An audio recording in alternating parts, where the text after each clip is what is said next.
தாம்பரம் மாநகராட்சி பகுதியில் தெருநாய்களுக்கு வெறிநாய் கடி தடுப்பூசி முகாம். செங்கல்பட்டு மாவட்டம் தாம்பரம் மாநகராட்சி பகுதியில் தெருநாய்களுக்கு வெறிநாய் கடி தடுப்பூசி முகாம். பொதுமக்களை பாதுகாக்க தாம்பரம் மாநகராட்சி அதிரடி திட்டம். தெருநாய்களை விரட்டி பிடிக்கும் மாநகராட்சி ஊழியர்கள்.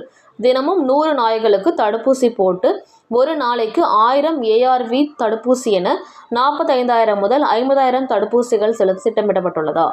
இந்த திட்டத்தினால் நாய்களுக்கு நாய்க்கடி மூலம் பரவும் ராபிஸ் நோயை தடுக்க முடியும்.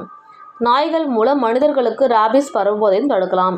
வீட்டில் வளர்க்கப்படும் நாய்களை அருகில் உள்ள முகாம்களுக்கு அழைத்து சென்று தடுப்பூசி செலுத்துமாறு மாநகராட்சி வேண்டுகோள்.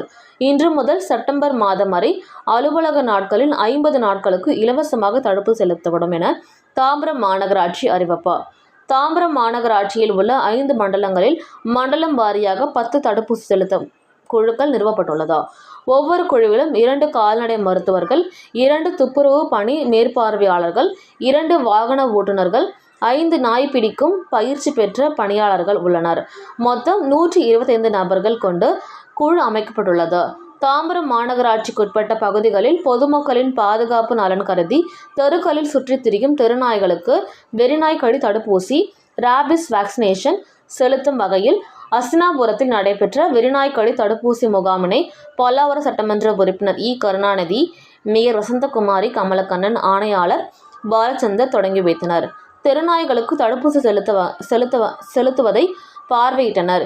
இந்நிகழ்ச்சியில் தாம்பரம் மாநகராட்சி சரண்யா, சுகாதாரத்துறை அலுவலர், ஆய்வாளர், திமுக நிர்வாகிகள் ரமேஷ், நாகராஜ், மதுரை வீரன், டில்லி பாபு, யோகேஷ் மற்றும் அரசு அதிகாரிகள் பலர் கலந்து கொண்டனர்.